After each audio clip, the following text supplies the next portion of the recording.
Grixis, so red-black madness splashing blue for the new fairy, the Sneaky Snacker. Sneaky Snacker, indeed. It is a very good card. Went under the radar for the panel. They spoke about that yesterday after round 7. If you missed the panel talk, I very much think you should go back and watch it on the VODs. It will probably turn up on the YouTubes as well, let's be honest. But we're going to see this blood fountain come down, generate a blood token, and passing the turn back. What are these opening turns going to look like for both of these players? Let's start up over on the Rakdos Madness side. What's one of their best openers that they can do? I think starting with a creature or a Faithless Looting on turn 1 is great. But also, I think this is the best tapped land because, as you mentioned, you commit a crime because you deal 1 damage. And you can bounce it like that. Yeah. Sorry. Yeah, that's big. That's a big gamer because it's already 2 damage dealt, basically doing nothing, just playing your lands. While Affinity, I think, is just setting up his mana and developing a strategy. As always, like Affinity used to take the control role in the matchup and trying to probably find the other removals or critical mass of artifacts to start to apply pressure with the Affinity cards. Okay, question for you and for you, chat. How many Sneaky Snackers are we going to see this game? I think 2. 2? For the whole map, over 2 or 3 matches? No. I think probably 10. 10? Yeah. Okay, cool. Well, I'm going to keep a little track of that. This is going to be my Sneaky Snack account here in between these 2 lines. Chat, let me know how many we're going to see. 13 is the first number I see in the chat, and unlucky 13 for some as we start, drawing 2, discard a card. Do discard a card. It is going to be the Kitchen Imp. That is going to eat some Galvanic Blast, sorry. Not Fire Blast, completely different card. Yeah. And we're going to pass the turn back, missing on the... we didn't miss a land drop that one, did we? No, we've still got the crime land in hand. But these 1 mana, draw 2s, forecast, great card. Yeah, I think the Grixis Affinity deck tends to play 14 cards that draws 2. 14 cards maybe a bit more, 2. like between... But Pauper's full of commons. Yeah. There's not many do powerful things like that. No. 1 mana, draw 2s. Yeah. Seems pretty good. And we can do anything else. So we're going to get a familiar down. No, we're going to go for... Okay, how does this work? How does Exile in the Graveyard with Madness work? Does it hit the graveyard and then you cast it, or does it never touch the graveyard and you can exile it in response? It never touch the graveyard because the spell goes in exile and then you cast from the exile with Madness cost. So something like the Artifact Jailer would stop them. But or Giant Magistrate, for example, the commander card, but you don't interact with the graveyard. So I think Spellbomb is one of the cards that doesn't really matter. But now that Sneaky Snacker is a contender, I think the Spellbomb is a good protection that it stays on the battlefield until something troublesome happens. Until you either need to draw that vital card, or as I say, Sneaky Snackers go in there, Faithless Loot, and start filling up in that graveyard, and you want to try and get a little bit of value and stop this Madness deck, because that is the game plan right now, right? We've got to stop the Madness deck. It is so explosive, can do damage out of nowhere. Yes, because it's discarding cards, you think, okay, they're losing card value. Actually, it utilizes that to its advantage. As we're going to see another Vampire come down here. No point of damage dealt. Another blood token added to the battlefield. Of course, blood tokens are tap, pay 1, discard a card, draw a card. Yeah, I think like the red-black deck can really start to ping the control decks in general, and that's a very good way to win because you start to deal small chunks of damage, and then when the control decks start to play a payoff, like we saw the Jeskai decks, like they can play a 4 mana Murmuring Mystic or something like that, then you jam 12 damage to them. But we're going to see a Vampire's Kiss being cast there, so that is going to be 2 life lost for our opponent, 2 life gained by ourselves, and a blood token made. One thing I do want to point out, Refurbished Familiar. Very good in these Grixis Affinity lists. Yes. Well, one of the new cards from MH3, seen a lot of play this weekend. ETB makes my opponent discard a card. Not great in this matchup. No, absolutely. First, because it's an enabler, so your opponent can always keep 1 or 2 mana open and play around that. But also, it's very good if you made your opponent discard a Sneaky Snacker because it can return immediately. So I think you probably have to keep it because it's a card that apply pressure and it's a good flyer. But you are never happy to cast it like when your opponent has mana up. Okay, well, we're going to go... we cracked our first spell bomb because we had a second one in hand. We also played a Blood Fountain, and then the follow-up was a Mirror Enforcer. So we now have the 4/4 on the battlefield. Of course, 4/4 is very good when you don't have to use any mana to cast them. It's going to be able to be a nice wall in the face of these 2/1/1 vampires we've got on the other side. But maybe we have to go to the skies. Maybe we need to get some kitchen imps in, or maybe we're just going to have enough reach in general. Of course, one of those lands does produce 2 as well. So we do have access to 4 mana currently this turn. And we haven't really used too many resources yet. Yeah. So maybe we're trying to get them as much chip damages in as we can early. And then the second the shields are down, we're just going to start Galvanic Blasting to face, doing all the other different free damage spells that we've got in this deck. Because there is a lot of them, especially when we start discarding and potentially trying to finish this game in one big sweep. But also we have to remember that the Grixis Affinity deck plays Recognized Bargain, so you can sacrifice your Mirror Enforcer to gain 7 life. So that's an incredible tempo swing, and it can really catches the Rakton's Band players off guard. So it's always tough when Grixis Affinity is holding up 2 mana, because it's either representing counter magic or gain 7. Yeah, that's a really good point. That there is that instant speed way right now to gain 7 life if it is in hand, of course, and if not, we can still bluff it, and maybe our opponent will make a suboptimal play in the face that it might actually be able to catch them off guard. Here we go. We're gonna discard a card, draw 2. We're cracking the blood. Sorry.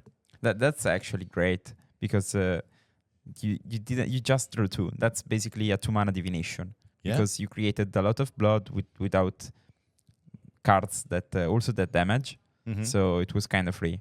We'll play another one of these lands that enter the battlefield, do a point of damage. So opponent drop into 11.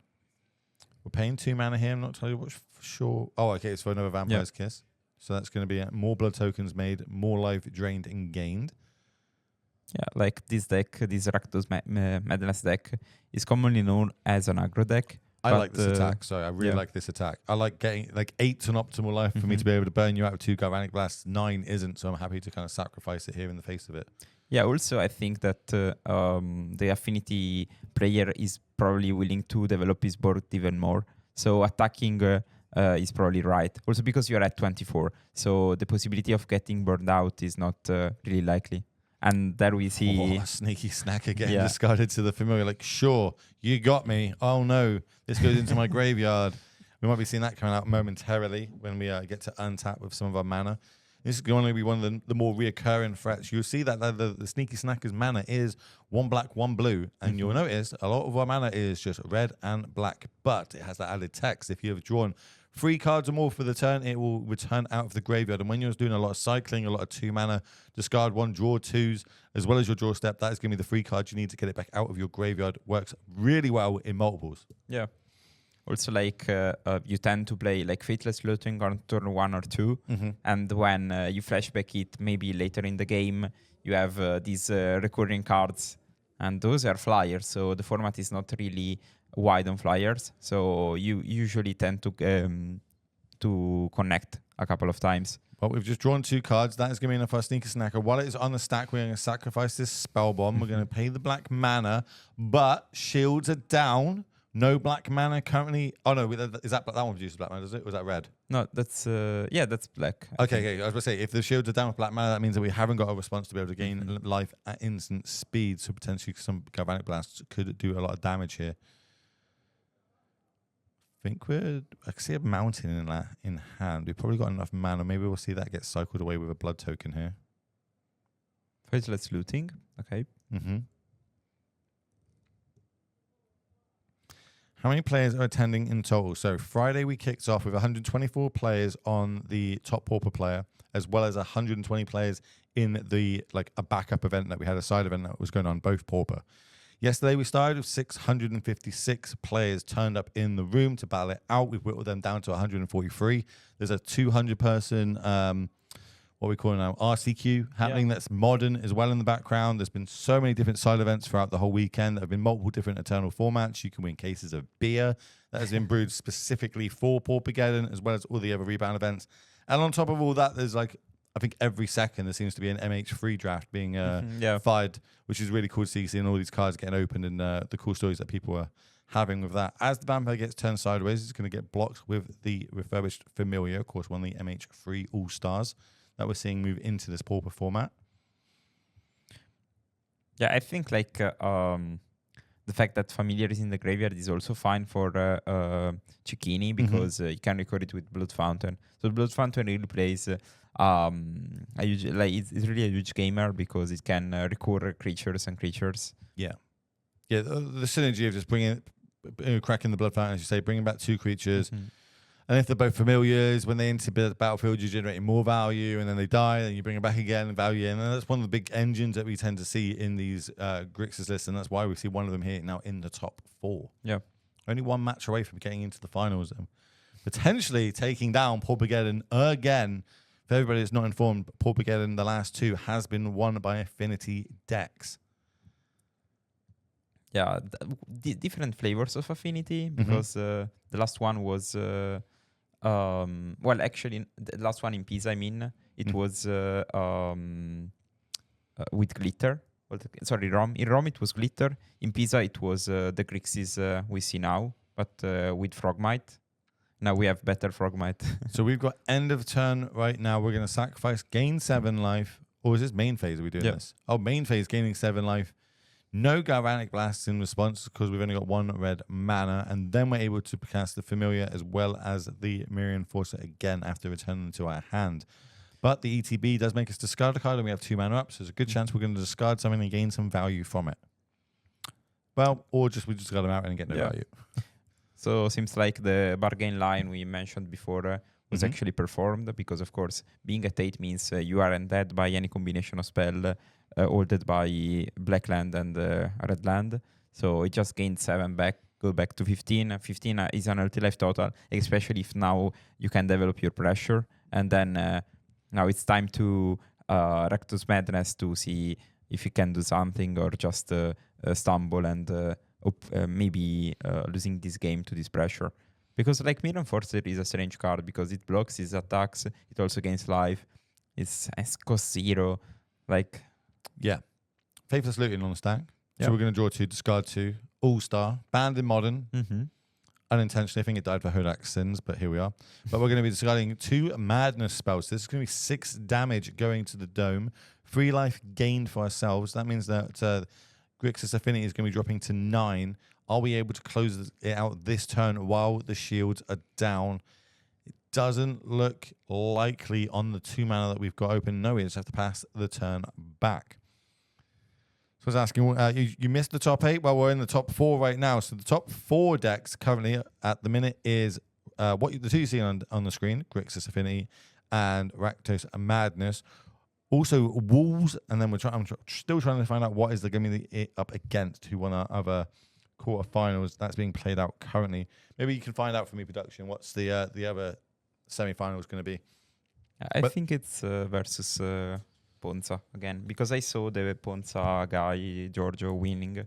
Oh, okay. So you think it's going to be Wall versus Ponza? I think so. Well, we'll get confirmation of that. Venditti is on top 4 with Walls. The top 8, while the players are going through this, a bit of damage is getting turned sideways here. We're going to attack for 6, play another Familiar, another ETB, another discard's going to happen. We had Affinity, Walls, Goblin combo, Rakdos Madness, what's that? Kuldota, mono red. Oh, is that mono red? Yep. Okay, mono. Is that how you say mono red in Italian? No, Kuldota is Kuldota Rebirth, so the card that you sacrifice an artifact and play 3 goblin. Oh, okay. It's good to different because there is another mono red deck that plays only burn spells. Oh, mono red burn. Yeah, sure. Yep. I got you. Ponza and Glee. And then we had another, that was on 30 points. We had 1, 2, 3, 4. 4 people missed out on breakers. Actually missing out on 0.02% of breakers to get into that top 8. That's pretty brutal. But it happens. That's Magic the Gathering. Someone has to come 9th place. What we're going to do, we're going to be flashing back this Faithless Looting from the graveyard. So we're going to be drawing 2 more cards, discarding 2 more cards. Hopefully they're going to have Madness, and hopefully they're going to be able to do 3 points of damage each, and there is no more life gain on the other side. One of them is going to be a Sneaky Snacker. The other is going to be a land. So we have drawn 3 cards for the turn. So that Sneaky Snacker should come back, or does it not recognize it because it's not in the graveyard at that point? It's not in the graveyard. It's not like Arclight Phoenix that has a trigger in a certain phase, but it has to be in the graveyard when you draw your 3rd card. Makes sense. Cool. I like it. So what if we drew another 3 now? Would it recognize it? No, because it's not your 3rd, it's your 4th, etc. Got you. It has to be the 3rd. So we might see it next turn. maybe. But might be a little bit too late here because now we've got a bunch of flying blockers if needs be. But we're turning everything sideways. This is going to be 8-point damage, dropping down to 5. If we got Galvanic Blast, which is just seemed to be doing so much work this weekend. Everybody gets like in that sort of 4 to 8 range of life points. You've got to be scared of seeing these come down. As we see, another Enforcer coming down, a completely free 4/4. Lethal on the battlefield, have to win the game this turn. Both players on 5. It's coming down to a knife edge here in game number 1. Yeah, I'm very tense. Galvanic Blast to the face. Ping you for 1. Is there a way to gain life in response? I think we had a Galvanic Blast in hand and we were 1 damage short. I think Raktos Madness was able to take down that game 1 there. Yeah, like I wanted to mention that the fact that Raktos Madness can gain some life with Arms of the Vein, so he gained back 6 life, was a huge contender here. Was probably the amount of life that let him win. Well, Vampire's Kiss, we gained what, 4 life over that turn? 3 life. Oh, and 3 from that. So we gained Vampire's Kiss gained us 2 plus 2 plus 3, so we actually gained 7 life that turn. Yeah, exactly. If we didn't do that, we would have been dead. But moving on to sideboards, because there was still a lot to play. At the minute, 0 Sneaker Snackers. Just saying. 0 Sneaker Snackers. None event in the battlefield. Sure. None event in the battlefield.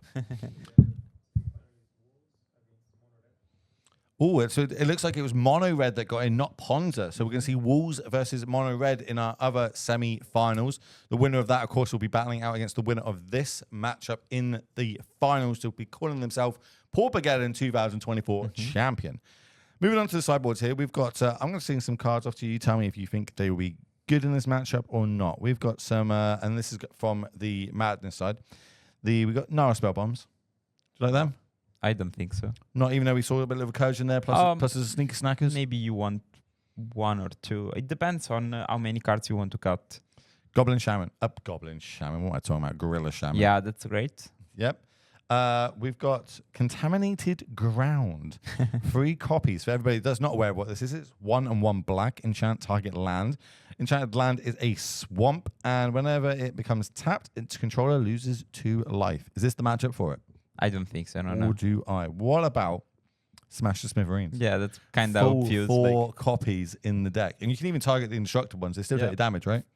Yeah, I think you just read the artifacts in your sideboard card and you just smash them in. Literally smash them in. I love it. And then we've got a Trespasser Curse. Trespasser Curse. I really need to get my glasses out, don't I? My eyes are not what they used to be. Do you like that in this matchup? I don't think so, no. But that's a very, very sweet touch, I have to say. Yeah, like it's a little bit of incremental life gain as well as life damage just dripping. If you've got these long, slow control decks and just every turn they're just chipping away 1 point of damage, adds up, especially if you've got a lot of burn spells that we see here. Also, like, it's great versus combo because Goblin combo can't combo through that. And also why can't it combo through that? Because each time your creature, I enchant you, and each time your Putrid Imp gets back into the table, you lose 1. Oh, that's sweet. I like that. I like that. Okay. I think that's the reason why it's there. So I don't have the list here in front of me for some reason, but let's talk through generically what we can see over on the Grixis side. We're going to probably have some sort of blue Elemental Blast or Pyro Blast. Imagine 4 copies, if not more, between the 2 names there. That's a hard snap coming in, right? Definitely want them. Yeah. Do we want anything along the lines of like Gorilla Shamans? Is that a thing here? Do we want maybe some more like spell bombs if we've got access to them? Or do we want things like Negate or even Breath Weapon? I'm not sure if Breath Weapon is a thing. Maybe. The rest is probably Negate and Blue Elemental Blast. All right. Yeah, we'll see what comes in. Obviously, there's a lot of spells because once we're with Madness. In fact, while we've got a little bit of time, talk to the people at home. What is the Madness mechanic? How are we taking advantage of that as well in the Raktos deck? So it's a mechanic from Innistrad, if I recall correct. So you can when a card with Madness is discarded, you can exile it and you can cast it for its Madness cost. You can do this in any time you can cast an instant. So it's an instant speed mechanic. Even if the spell I'm discarding with Madness is a sorcery or even a creature, if I discard it, I can cast it instant speed with Madness. Yes. Cool. And so basically, the Rakdos Madness deck tries to take advantage of this. So you play a lot of cards that draws 2 cards and discard 2, or the opposite, so just discard card and draw cards, like the Blood. And you basically are drawing while casting your spells. So it's a card advantage burn deck, I'd say. It is real card advantage. Normally, like to Faithless Looting, you're going to draw 2, discard 2. You basically kind of, you're not getting any advantage of anything. You're putting 3 cards in the graveyard that turn for the 2 that you're adding to your hand. But in this sort of deck, every time someone goes to the graveyard, we can utilize that with the madness spells. So now I'm drawing 2 as well as doing, like, let's say 6 damage to your face, having 2 effects on that same turn. And normally, all the madness cards in this deck are 1, I believe. So, if I discard anything, everything's always going to cost me 1 mana. I've got 1 black or 1 red. So, again, real low mana value to it. Even, 5 example, I don't think there's anything that's 2. Let me have a little look at someone in chat corrected me because the mechanic was from Torment, or was very, very old, sorry. I started to play Magic. You're a Zoomer, we get it. I get it. Sorry. Thank you, but thank you for pointing it out. Chat doesn't let you get away with nothing, ever. I love chat. Thank you. Yeah, we love chat. And we're very thankful for you all being here, supporting us over the last 3 days. But to go one further, we would love to see you here at a Paupergeddon, maybe even a Damnation, which is the one of the next events we got coming up. If you like Legacy and Modern, well, there's going to be a lot of it played that weekend as well. And then maybe if you can't make it, here to Pisa, you want to watch it, well, make sure you hit the follow button on this channel. Go follow Boost MTG on all the social medias you possibly can.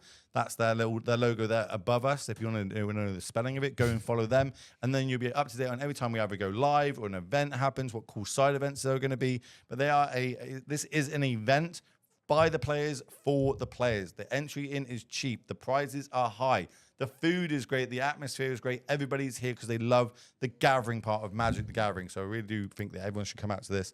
Like, if I can come from the UK, anybody can come from anywhere around the world. Yeah. We have even some Americans. We've got Gavin Verhey in the booth, who's actually going to be here in the booth for the finals, ladies and gentlemen. So you don't want to miss that.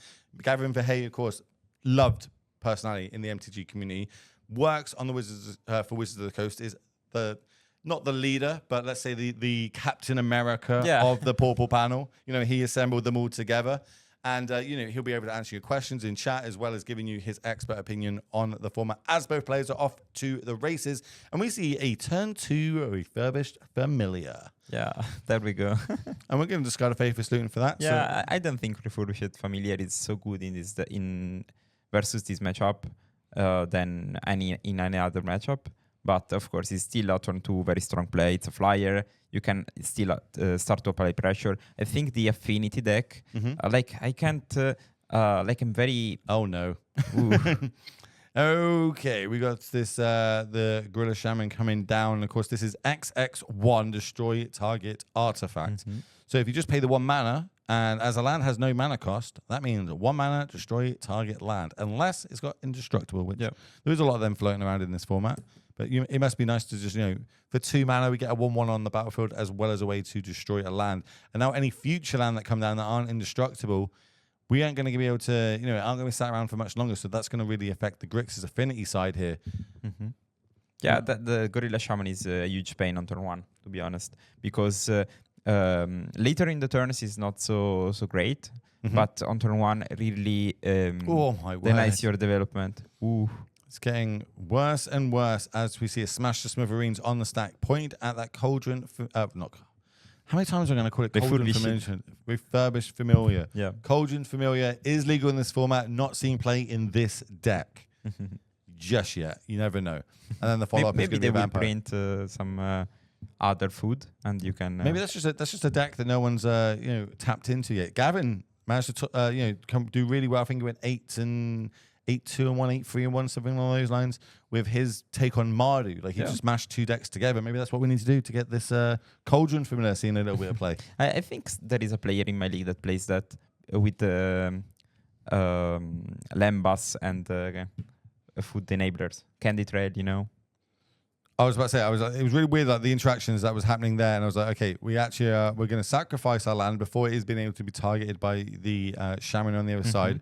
Get a treasure get a treasure token, and we kind of played a lot of our spells really quickly there, but in the way it was going to end is with an enforcer on the battlefield, but he's not sticking around for much longer because another Smash the Smithereens is going to smash it off the battlefield, do another 3 points to face, and then we get to turn both our creatures sideways. We're already at 8, and with my opponent just at 2 lands on the battlefield. Can we add more to this? We're going to destroy that blood token. Why not? We've got the spare mana up. Let's fire it off. Yeah, I think seeing the sideboard cards in time is really a big gamer for the Rectus Madness deck. Is this going to be it? Is this the time, the Paupergeddon, that we do not see an affinity list taking it down? It is not looking good for any affinity fans in chat right now. No, it is not. That is the handshake. We're going to see Rakdos mid-range in the final. And that's one of the downsides of playing affinity, right? Like, there is just so many sideboard cards that can absolutely house your deck. And we see that there in Grella Shaman. Great one. Well, realistically, the MVP there was the Smash to Smithereens Smash twice. Was great because it denies the pressure and also like just free more damage. I have no idea what that says. Humility. Is that a team? No, it's just a word. Okay. Is that a team? Okay. Is that a joke with the community then? It's a joke with the community. Cool. Right. I don't know what that joke is. I don't even know what that says. I am very much an Englishman and can only read. I can barely read English. Let's be honest. Barely talk it as well. But welcome back to the booth, Will Hall. That is Paupergeddon. Yep. I don't think we're going to be moving the other match across, but we can just check to make sure that there's no plans for that to happen. As if it is, this is our last round, my friend. It's been an awesome weekend of casting Magic, but there's still one more round to come when we move to that finals where Gavin Verhey is going to be in the booth. I'm not sure who's going to be in the booth with him, but I know Gavin's going to be in the booth. Probably Mirko, I think. Yeah, Miko. Small Pauper panel. Oh, are they both doing it? Oh, we might as well get Emma in here as well. Might as well go do a freeway. I don't know, but you will see. Yeah, it's going to be exciting nevertheless. So, while we kind of work out what's going to happen in the background, have we got a favorite moment so far from this weekend leading up to this final? Is there any cool plays you've seen? Any decks that you've gone, that is incredible? Well, I think Giorgio's Vendito Winen in, so was playing the underdog deck in the matchup. So he was playing Red Green Pawns over against the Wolves combo, and where turn to Thermocast, turn free Thermocast, turn for initiative. That very straight start was incredible for me. It's weird that you say that because that's also my pick of like highlight. Just watching, I was like, that was so good, but it was just like boom, boom, boom, boom, and it was just, scoop it all up. Also, I liked it. We wasn't on the broadcast for the round, but I was sat out in the hall, which, by the way, I need to set this up for people that are looking to come to these events. The main hall next door has got 3 projectors. One at the far side of the room, that's got the clock on. 2 on the near side of the room where all the vendors are and the artists. And on there, they're literally projecting what you are seeing at home right now. They've got the Twitch stream on. Obviously, it's on mute to not annoy everybody. But what they do have playing in the background is Lord of the Rings music. And they've had it on for 3 days straight now. And I love it. Every time I'm walking around and the Gondor music kicks off, you're like, you just like sit up a little bit further in your chair. It's really, really cool to see again another little great added touch here. It's not enough to kind of be distracting, but it's nice to just have that little music in the background.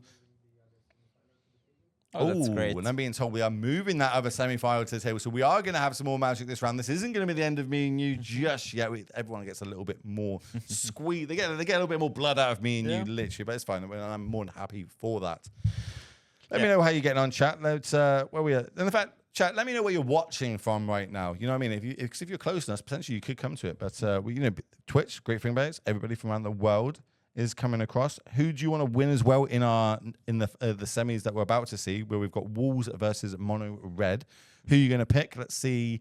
1's in chat for the Wolves deck, 2's in chat for the Mono Red. Which side do you think is going to be able to take us down? I don't know. Like each time I cheer against the Red Green, it seems like it tends to win. So I don't know. I think Mono Red should be favored. Okay. But who knows at this point? I feel like I would go Mono Red. Like, I've just seen it do some crazy things this weekend. Super explosive. It literally has access to Goblin Guide Plus. It's got a better Goblin Guide in it. Okay, I'm seeing a couple of 2s, couple of 1s. I'm seeing some people from France. New York. Oh, there's a nice event happening in New York this weekend. Whoa. Mono Red. Brazil. Okay, we got some Brazilians in chat. Portugal. they're going to be happy with the win yesterday. That in the football, obviously the Euros are on for everybody outside of Europe. There's a big like football tournament happening. England not doing so well, even though we are top of a group, but that's a different story. Glee Combo did not win. That is not in our top 4. That was my prediction for Paupergeddon. I said the deck would do top 8 yesterday, that they said the deck would win. But sadly, it didn't happen. But I think it put up a good performance. You know what I mean? It's very much in its early stages. A lot more adaptations can happen for that. A lot more eyes will now get on it. So a lot more improvements will be made on it. So maybe we will see it taken down 2025 as Paupergeddon. So are you saying that the deck needs to adapt? It didn't win, so yeah. Every time. If it doesn't win, you got to adapt the deck. Also, I need to get your 4 copies off you because you've now got 8 copies. I need to take 4 copies off you before I leave today because I also want to pick that deck up. I think that's it's a really sweet deck going forward. Yeah, I think by the way we are seeing mono red versus red green Ponza, not walls. Not walls. Yeah, I think that. No, I've got walls combo here. But Vendit is playing Ponza. I'm 100% sure because we saw in the previous turn. Do you know what? Let's just find out the hard way. When we get down to the match, we'll find out. We don't know what's going on in the Discord right now. We'll try and work out what exactly that's going to be. But when it does kick off, we'll move straight down to it. No matter what it is going to be the Pauper format, which I have personally fallen in love with over the last 4 weeks, testing for these events and trying to learn the format. It's so cool, so balanced, and everybody should pick this up. If you're like me and you're like, oh no, I only play competitive formats, I only play modern, I only play legacy, blah, blah, blah. This format is competitive and it is broken in some aspects, but it's still the most balanced format I've ever picked up. Everything looks so cool, so synergy. And anything, I think you get better at Magic by playing Pauper. Yeah, 100%. It's not just there isn't a I win button. You have to set up, you have to literally win by 1,000 cuts. And if you get good at Pauper, you're going to get better at other formats. And then eventually, maybe you can find yourself on the Pro Tour. Yeah. Where you can get in the Worlds. Actually, you can go to the Pro Tour by playing Pauper if you win the showcase. And then you win your showcase challenge. So strong. So if you get really good at Pauper and take that, you'll be able to get yourself on the Pro Tour. Yeah. Sick.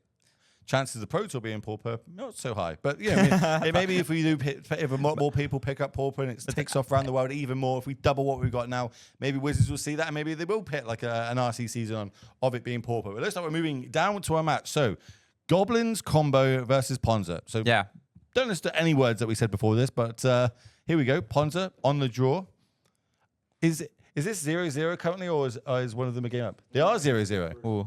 Okay. Perfect. All right, so we are starting from scratch here. Who do you think's favored in this one? Boom. I mean, okay. I guess the player who casted Tarmacast on the duel. On the queue. Who's favored? Blow up their land. Sweet. The bounce land, Yeah, exactly. Like double time mode. It feels so much worse when it happens like that. Okay, we're going to follow it out. I mean, Georgia today is on fire. Absolutely. When they run hot, they run hot. And then no lands. Pass the turn. Are we going to follow this up with a powerful, what have we got? We can get a 7 drop down this turn. We get a 6 drop down this turn. 5 drops. We just need one of them in our hand right now. And that might be enough just to, for the concession, and we go to a game 2. You know, I said that, like death by 1,000 cuts. You got to think all these turns in advance. Well, not so much right now. Hold on, what? Oh, we're acid mossing our own creature, our own land, to go to get ourselves a red source. Nice. Or we're really flexing on our opponent that's got no lands. We're like, oh, you've got no lands, but I'm going to destroy mine for fun, and we're going to get in there for 1 point of damage. That makes me think that we've got boarding pie in our hand. I think so. Or Chrysalis, one of the two. But yeah, I think he really needs to develop the red mana. And I don't know. I don't like to call games over when they aren't, but this game seems... Or did I? Like, this is one thing I've learned in my casting career, right? And this is Corey Badmeister, shout out to him, taught me this. Said, you just need to call it how you see it. I used to do that. Sure. I would never call it. Like, right now, you'd be like, oh no, maybe they'll get back into it with their no lands in play and really far behind on board. Sometimes you just got to call it. This game is over. It's just going to take us a few turns to get that done. It is going to need an absolute miracle over on the Goblins combo side to be able to win this game. I'm not saying that it's out of the possibility. I'm just thinking I don't think it's going to happen. Yeah, exactly. Unfortunately, I do think we're going to go, especially missing more land drops, having to go to discard. We've now got 5 power on the battlefield, and it might just keep getting worse depending on what is in hand for our Ponza player. Yeah. Sacrifice. Add 1 mana. Add a +1/+1 counter. Do it again. This is now going to be a 4/5 chrysalis on the battlefield. We're now tapping 7. We're now going to go cascading as a big dinosaur comes down. What is this going to hit? We're on an absolute tear at the minute. But they're just talking about the mana. Checking about mana. Forest. Okay, well, how about let's refill? Let's go find ourselves. Let's look at the top 4. Put a permanent into our hand. See another chrysalis. See another boarding party. I think I see another dinosaur there.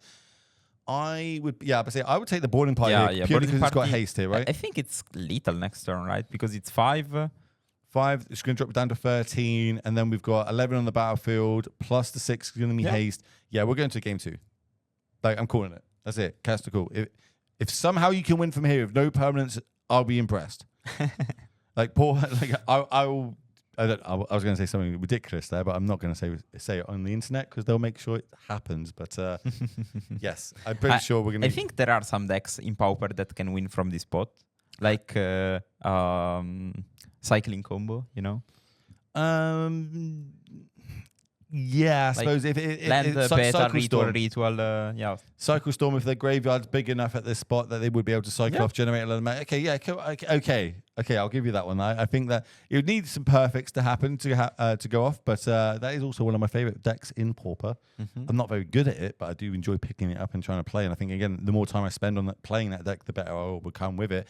As we go to other sideboards, that was very one-sided. Ponza doing Ponza things, destroying the land or turn.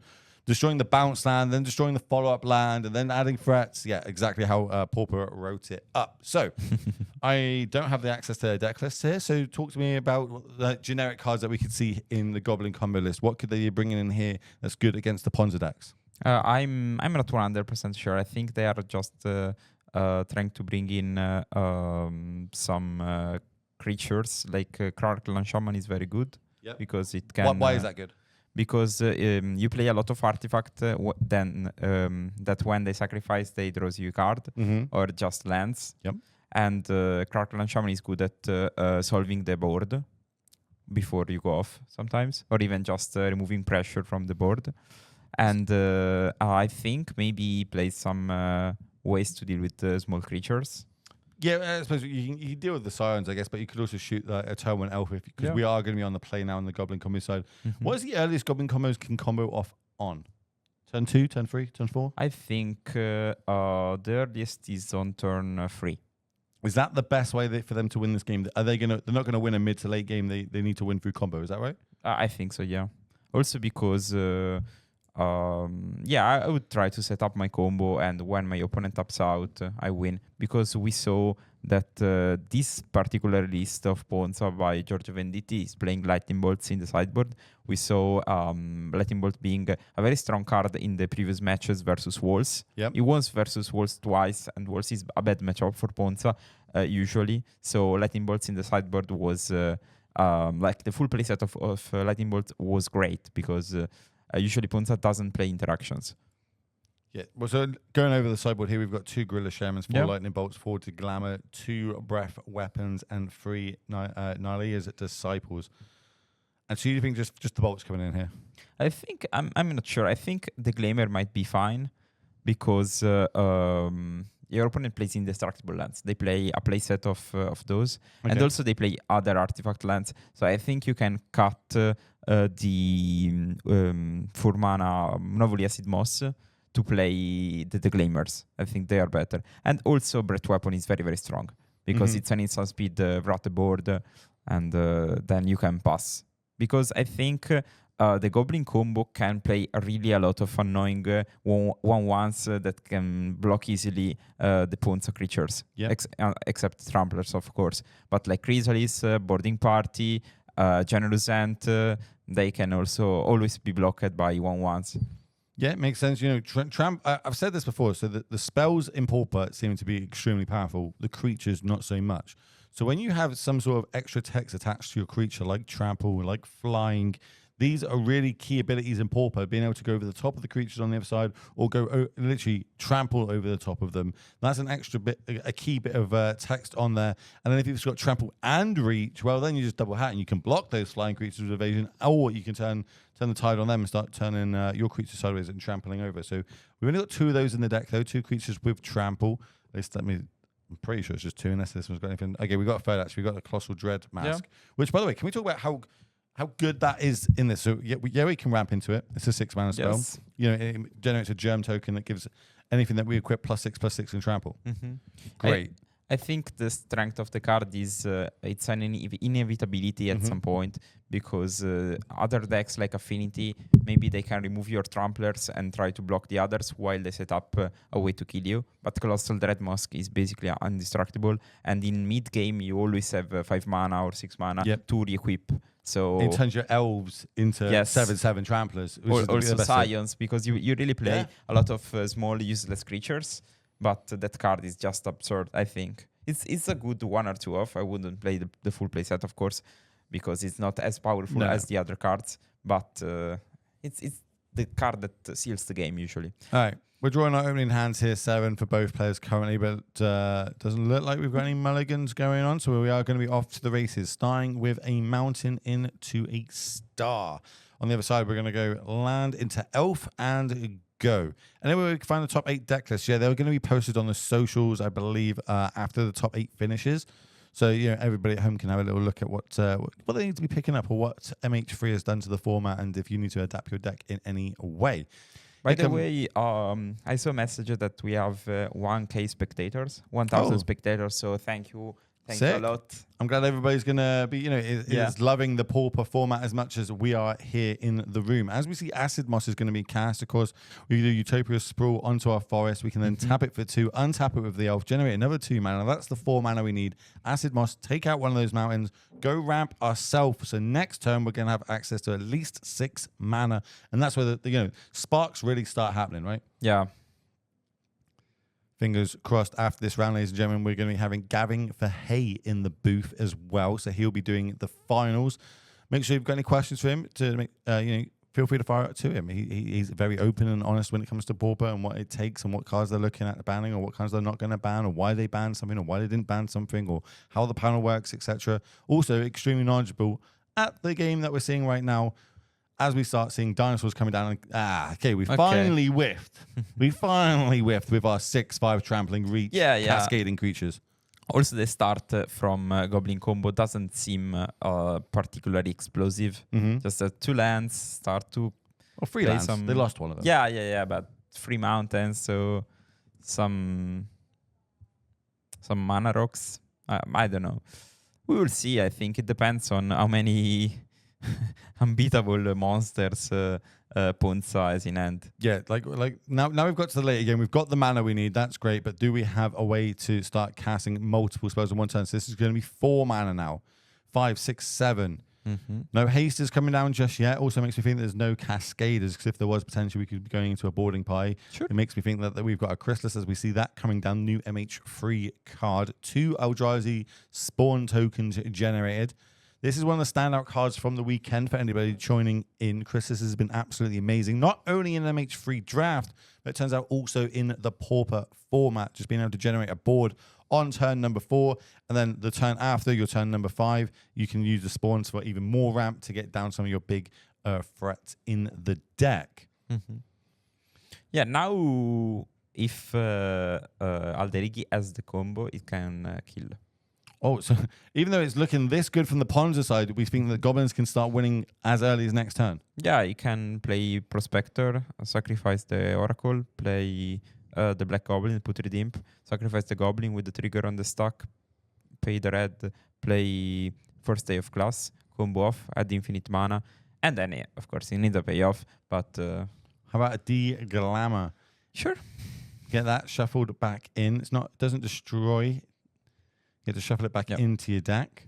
And why are we targeting the star in this instance? I think because the star can cycle itself immediately, while the icon needs at least something to get destroyed. Okay. It's smart. And also, I guess if we go infinite mana, colorless mana, is it? No, this one. No, that's the other one. This is red mana. Yeah. It can filter it into something else if we need to. If we need to find any extra mana moving forward. So, pass the turn. Take a big breath. Hope for the best. Over if you are a Ponza fan right now. Could just be dead this turn. 2 mana. Okay. Deadly Dispute. we're going to generate a treasure token, draw 2 cards, plus draw a card because the Ica Wellspring went to the graveyard. So a little bit of great value there. Yeah, I'm very curious. Like this Goblin combo can kill through from nowhere. And it feels like they just have 7 cards in hand every time because they really play a lot of dispute effects. All right, go to combat. But did he even draw the card? Did he draw from the turn? Yeah, they drew. It was fast. It was fast. We're going to turn these both sideways. Currently just 8 points of damage. Could be go up to 10, depending on how blocks happen.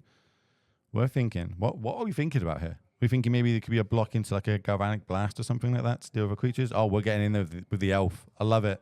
Every point can count, especially in a race like this when you could just be dying on the next turn. I think if Alderic doesn't block, it might be dead to a bolt.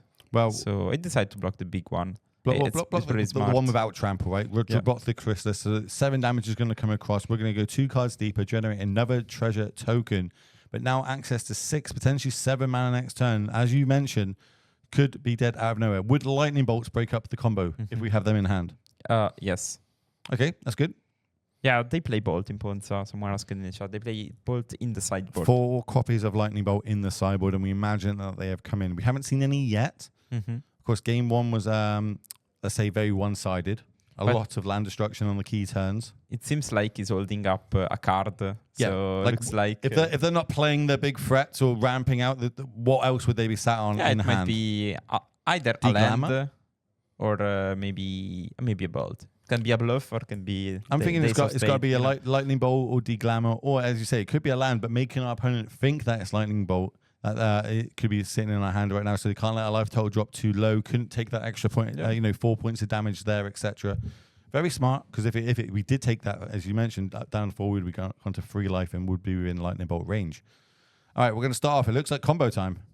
So now all the creatures entering the battlefield get haste and +1/+1. Yep. Till end of turn. Wait. Thinking. That's what the gesture, the Italian gesture says. Oh, okay. Is that what it means? Okay, we're all learning together right now. So in Italian, when I put my hands out, that's what it's going to be. I can translate gestures to language, to English. Appreciate it. Look, that's why you're in the booth with me. You know what I mean? I need someone to carry me through this. Tell me all these little gestures that I'm not au fait with. Yeah. Now, 1 red mana. What is that? I have not seen that art. Is that an alternate art? It's no. It's something Pilferer. So when it dies, you create a treasure. And it's basically a +1 mana when you have Prospector on the battlefield. Impulsive Pilferer, thank you, chat. Yeah. It's a very strong goblin. Yeah, a 1 of in the deck. Yeah. Because when you have infinite red mana, you can anchor it from the graveyard. And since when it dies, you create a treasure, you can basically filter a red, filter a green, a black. All right, Prospector. Yeah, that's the next one. That's what I expected. Comes in course with +1/+1 counter. So what's the last card we're missing for this combo to fire off? Yeah. Is it a Putrid Goblin? Oh, yes. All right. Do we have it? We got 2 treasure tokens. Even possibly 3 treasure token and... that's it. Pass the turn back, just making 2/2/2 blockers maybe? There's no way for us to win at instant speed on our opponent's turn, right? No. Not with this battlefield, okay. In general, I don't think there is any... Because you require... you need the other creature, the black creature. The Putrid Goblin. Exactly. All right, combat. I mean, it's not dead then. Again, it's just... it goes to 1, right? So... Yeah, but if my opponent's got a lightning bolt, which we both think there's a lightning bolt hiding out here. Might be. Are we moments away from seeing Ponza reach the final and go up against red-black madness? Let's find out together. So sacrifice it. Generate, or is it? Well, it dies, so it makes a treasure token. Take 6, drop to 1. Oh. Doesn't look like a red card in hand. Doesn't look like any red cards in hand. Looks like land plus Utopia Sprawl. Okay, you're telling me there's a chance. I also think that probably the Goblin combo player has multiple copies of the First Day of Glass in hand. Otherwise, you don't really land it on a developed turn. You wouldn't cast it unless Yeah. you had a shot. Obviously, it does have learn as well, so we can go find. Here comes a. I think that's deadly. Oh no, that's an unearth. Okay. Unearth. Which goblin is that we're A turning? Dark Dweller Oracle. The one that when you can sacrifice a creature to exile the top card. Okay, and you so may play that. an engine. Yes. It's our engine. Got you. It's it can be also a payoff. So we're going to sacrifice itself. Exile top card. It's a swamp, and there's the handshake, and we are going to see Ponza moving to the